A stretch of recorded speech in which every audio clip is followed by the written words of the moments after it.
Good morning, ladies. Welcome back to my channel and welcome to my series, Living in Atlanta in My 50s as an Empty Nester. I hope everyone is having an amazing day. So, ladies, today's topic of discussion for episode 3 will be seeking employment in your 50s and over. Now, I decided this topic this morning because I was doing a lot of scrolling on TikTok and watching YouTube on yesterday and realized that there seems to be this ongoing trend that people in their 50s and over are having a hard time finding employment right now. Now, I, for myself, and I'm going to put in a disclaimer again, anything that I say in my videos is based on my opinion and my experience only. So with that being said, what I can say is that the job market is very, very scarce right now. We do know that due to what's going on in the world, a lot of people have lost their employment. But I, for myself, I can't really say if I agree or disagree if it has something to do with age, us being aged out. The reason why I'm saying that is because a lot of you guys know that currently I am not working. When I first came to Georgia, I applied for a position in one of the healthcare systems here. And it only took me maybe like 2 to 3 weeks to get a response back. And within that month, I had started my employment on the job. I started that job and I stayed in that job for 2 years. I left the job because number one, to become my mom's caregiver because I was going to try to move her from South Carolina to Georgia with me. And also the head provider at that time was retiring.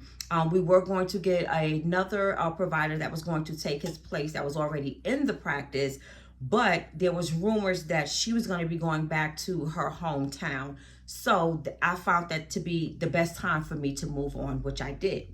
After I left that employer, I sought employment with another healthcare system that was closer to where I was living. That position, it took me a week for me to get a call back, an interview, and then for me to start the job. So that was a quick transition. Now, I left that job, or I was suspended from that job in September.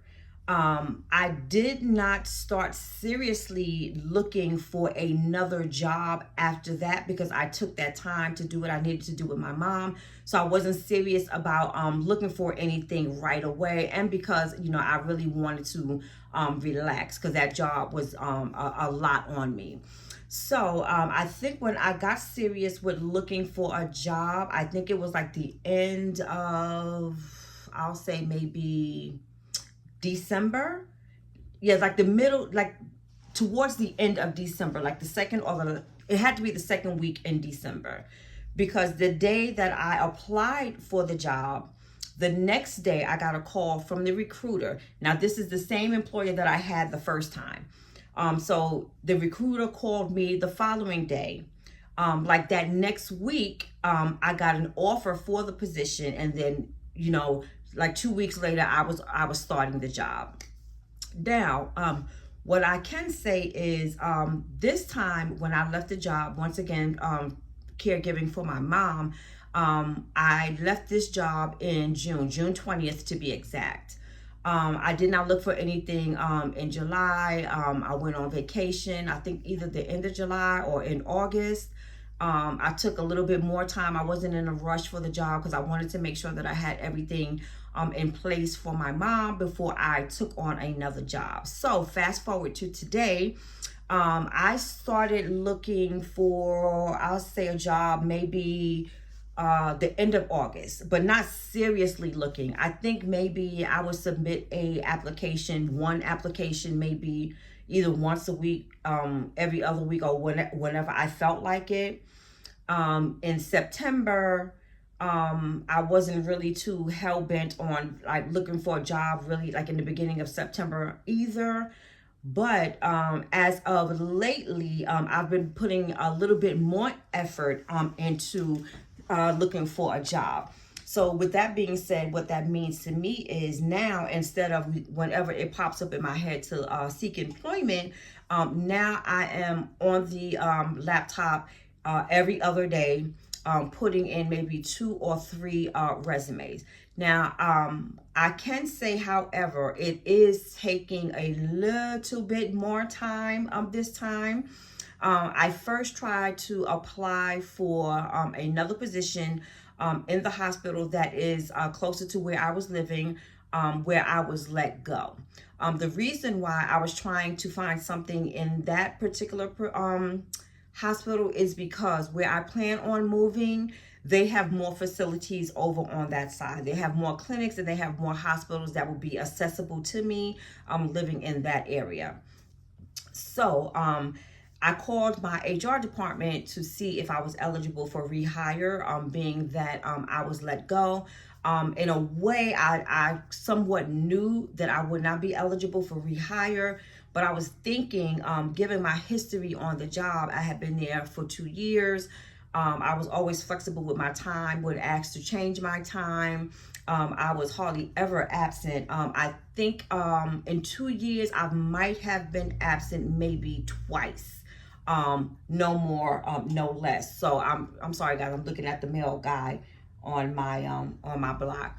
But other than that, I was in good standing with everything. I always took the lead on jobs, especially when I first got that job. That was the first time that practice had been open. So it was pretty much myself, the provider, and one other medical assistant. So us 3 together formulated, the policies and the procedures within the practice. So I didn't think I would have an issue with employment there.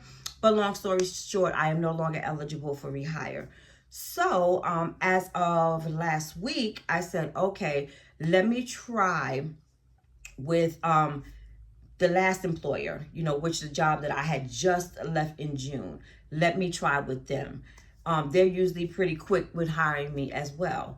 Also, with them, it's a little bit more tricky because, like I said, they don't have too many clinics in the area to which I want to move. They only have like 1 hospital over there.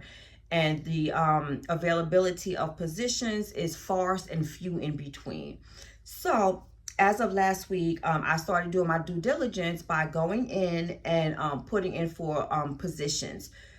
So I was not selected for any of those positions.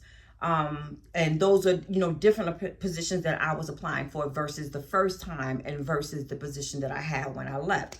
So I said, okay, this seems to be like taking a minute. So now we're talking about present day with everything that's going on. So as of last week, I applied for, I think, maybe 5 or 6 positions. And within less than an hour, I was not selected because I was trying to keep up on it. So I felt kind of like, okay, so like what's going on? Because not only am I applying for other positions outside of what I was doing when I was there, but I'm also now applying for those same type of positions.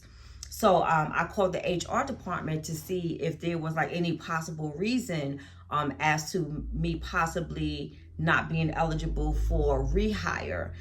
Thinking that because I was there, before for 2 years and then I came back again and then I left within 4 months. Each pretty much the same reason as to why, because if I'm a recruiter, I would want to, I would think about that also, but I will also reach out to that person if I was interested, in them for that particular position. I will want to know as of why. But with that being said, those positions will also went to non-selected. Now on yesterday, there were 2 other positions that I applied for. One is in the same exact location where I was working before, doing the same type of position, just a different practice, different specialty. The other one is in the hospital out to where I plan on moving. So as of late yesterday when I applied and this morning, the position was still available. So I'm going to go on the site right now, live with you guys, and see where my application is at. Hold on. My computer is acting like it does not want to come on right now. Okay, here we go. So as I said, I applied for this position later in the day on yesterday, maybe like about 3 something. And I think 5 o'clock was the last time that I went to look to see if the position was still under review. So let's see where we are at right now. Just give me a few moments, guys. And let's see. Now, there could be a possibility because of everything that is going on right now. They could be holding on to positions for maybe people that are going to be let go for whatever reason. You know, I'm just trying to think of different scenarios in my head. I'm almost there, guys. Give me one moment. Let's see.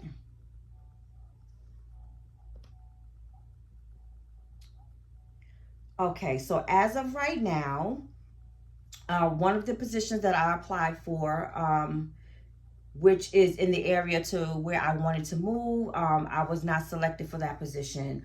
The other position, however, is still under review, so we'll see how that one goes. Now, as far as being aged out of these positions, I'm not exactly sure, and I can't really say because it hasn't been my experience as of yet, nor am I feeling that right now. But if it continues to go the way that it's going, and I know that I have the experience, I have the education, I have the skills and all of that, then, you know, it might put me in the mindset of thinking another way. I'm just going to go and close myself out of here. Okay, so I have closed myself out.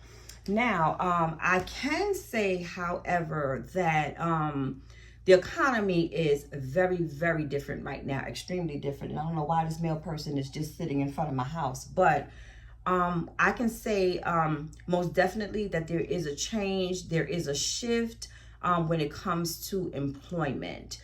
Right now, there's going to be a lot of positions that are no longer. So there's going to be a lot more competition of people that are out here now looking for employment. Unfortunately, you have a lot of people that are in my age range that have been on their job for years and years and years and years, now suddenly don't have employment. A lot of them, that is the only skill that they have, being that they've been on that job for so long. And you also have a group in my age and over that are not really up to when it comes to the technology. As myself, I can say that as well. I am not doing my due diligence when it comes to like computer packages such as Microsoft, because in all the years and in all the positions that I've had working in healthcare, I've never really had to use like office suites, you know, Microsoft Word, Excel, PowerPoint, and Pivot and all of that. I've never had to do that because I've only dealt with like patient records, you know, and billing and things of that nature.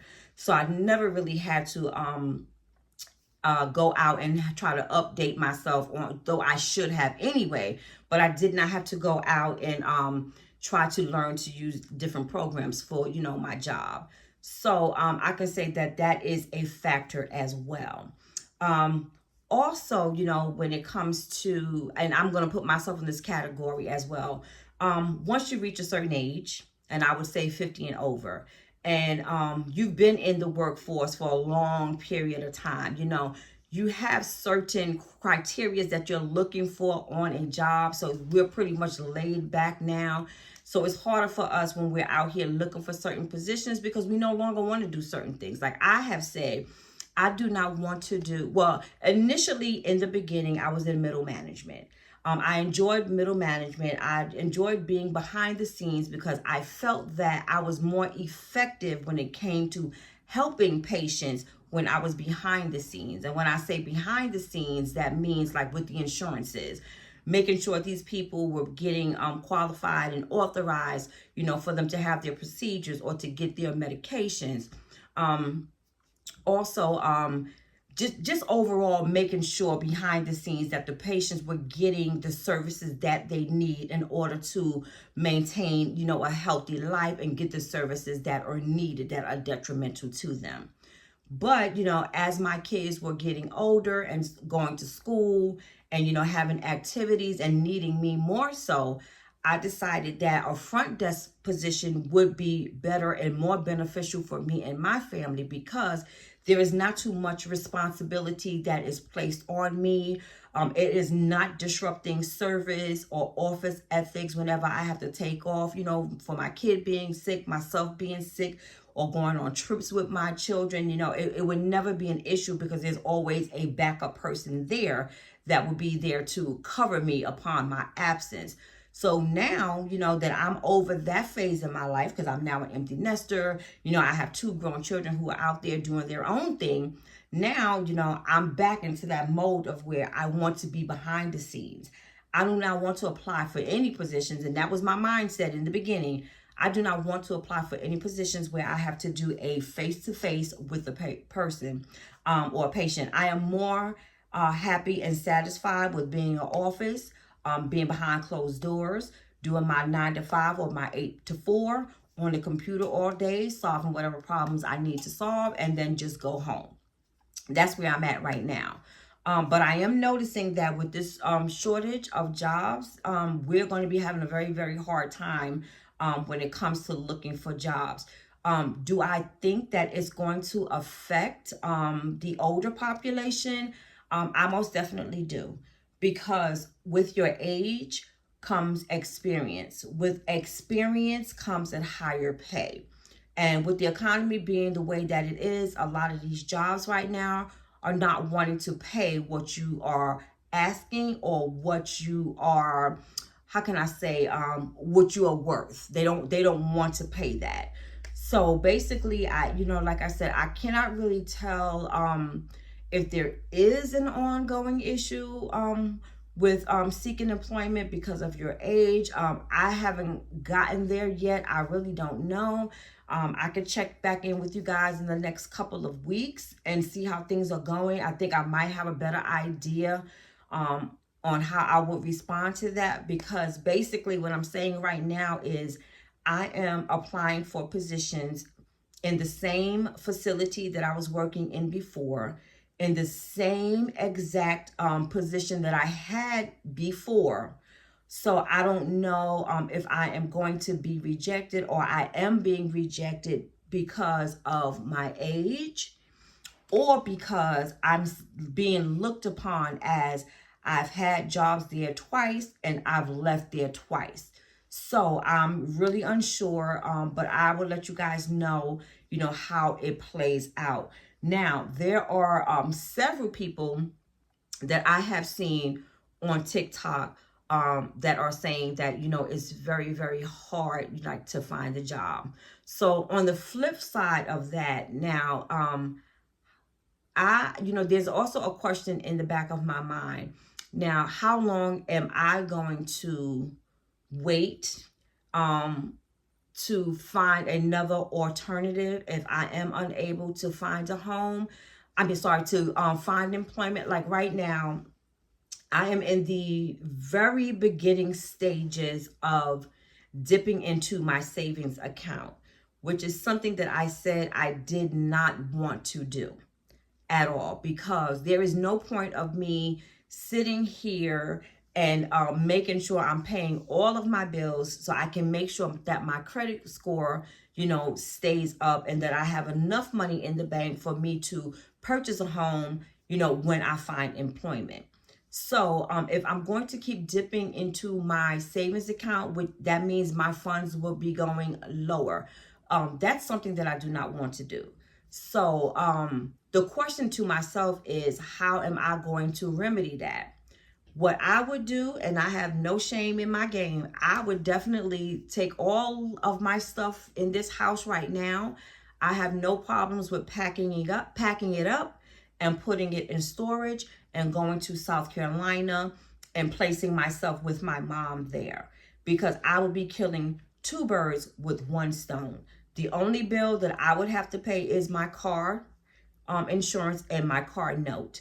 As far as my car note, I'm almost done with the payments on my car, so that is pretty much paid up. So I won't have to worry about dipping into my savings at large amounts, because like right now I'm doing rent, I'm doing my car note, I'm doing my insurance, cell phone bill, gas and electric, water bill. All of those bills will be cut in half. I had no problems going back to my mom's and doing what I have to do until I am able to find decent employment to get myself back on my feet.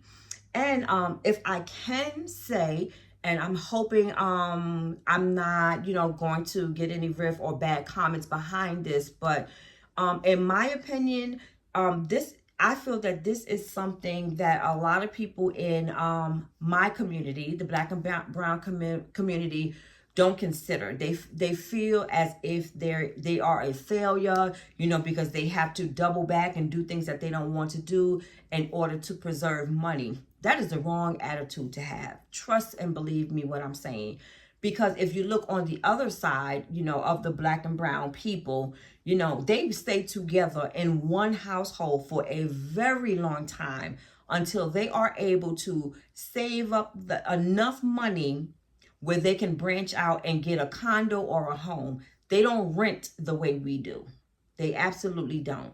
They make sure they stay home, they save their money, then they go out and they purchase. Because believe it or not, like what I try to enforce in my children, okay, I can understand you want to hurry up and get out your house, for, whatever reason, for your independence, and to, go into adulthood. And that is the thing that you are supposed to do.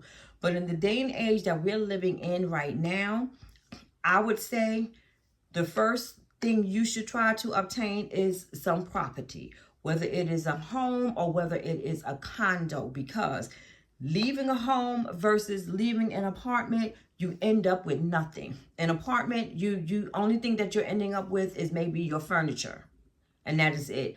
At least if you have a condo or if you have a home, if times really, really get bad, you can go out and find yourself a cheaper apartment, whether it's a 1-bedroom or a studio apartment, and until you get on your feet and rent out your home. That'll be your money. That'll be your cash flow right there. And also on top of that, you have money in escrow in your house. So that's the best thing. I would tell anybody that is the best thing to do. My house that I had in South Carolina, looking back now, I wish I had the opportunity to do that, but I did not. I did not have a big enough support system out in South Carolina where I can have someone keep up with the house, for me while I was in Georgia. And on top of that, with me being in Georgia and me paying my bills here, and plus paying bills for my son going to school, and plus extra money out of pocket for him, whenever he's in need or something extra comes up, it would have been hard for me to maintain all of that on top of if something went wrong in, my house in South Carolina. So I decided to just, take my equity out and move out here to Georgia. But basically, that's what I would have to say about, this topic. If it does get to a point of where I feel that I might have aged out for, employment, or it's taking me too long a time to get some employment, or if I have to dip into my savings account, I will absolutely wrap up everything that I have here in this house, put it into storage, and stay with my mom until things get better. My mom's bills, being that she is in South Carolina, she's in the same house, and her bills are really next to nothing. Taking on the responsibility of all of those bills would be nothing. So basically that is where I'm at right now. But I will come back on and give you guys an update as I am on my job seeking. So if anything comes up, if I have any prospects, if I am denied for any positions, I will let you know. I will let you know if I will have to, like I said, wrap up and make my move to South Carolina. But I will keep you guys informed of everything that goes on. If there's anyone out there who have recently lost their job, or they're having a hard time finding employment, and you think that it may be due to you being aged out, please let me know. Let me know how you feel about it. Let me know how long you've been looking. And let me know if you feel that it's going to be a long road for you when it comes to finding employment. But I hope you guys have a wonderful, beautiful, and blessed day. Oh, and guys, before I end, just in case any of you ladies are interested, as you can see, I have a new hairdo right now. I am wearing a wig. I am trying to get used to these wigs because they are so very convenient, and because I don't want to spend the extra money right now going out to get my hair done, but I still want to look decent just in case I get called for any interviews, and also, you know, because I want to keep myself looking decent anyway. But the hair that I purchased, and this is not a sponsored video. This is just something that I want to share with you ladies. So the brand that I have is Beauty Forever. And this wig, I love it. I love it. I love it. It has a drawstring in the back. It also has the elastic band on there for tightness. And let's see. I hope I didn't take anything out. Now, like I said, I am not a wig girl. I normally like to do weaves, which is sewn in. So for me to have this wig, like I said, I like it. It's very easy. It takes me less than 5 minutes to get it together. And this is the wet and wavy look. So along with this hair, I received this band here. So I guess because it has little baby hairs, it has little baby hairs there that I didn't do anything with today. But I guess when you're prepping that, you can put this on there, or if you decide you want to glue it down or whatever, you can put this on the front to hold it down until it sticks and stays in place. They also give you these adhesive strips here, and I'm assuming those will go like on the sides to keep your sides down and tight as well. They also gave me a wig cap, which I don't have. I left in the bathroom, but it's very, very thin because as you can see, it's like skin-like. So, and I guess being that my skin is kind of fair, it blends in very, very good. They also gave me a bonus wig, but child, I don't know what in the world I would do with this thing here. I put this on my head. There's no way in the world I was going to put this on my head on camera and show y'all. Now, the quality of the hair, look at that, is very, very nice. What it is, what kind of style is trying to do, I don't know. I'm assuming that this is something extra that they had that they are not able to sell. I don't know. There's no part or anything in it. This is the top.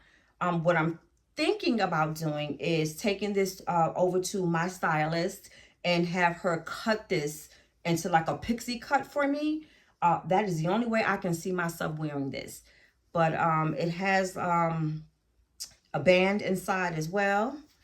It has this band here, and it has these clips here on this side as well, which is pretty much structured like the one that I have on my head. But it's beautiful. Even coming straight out the pack, you know, it was very, very nice.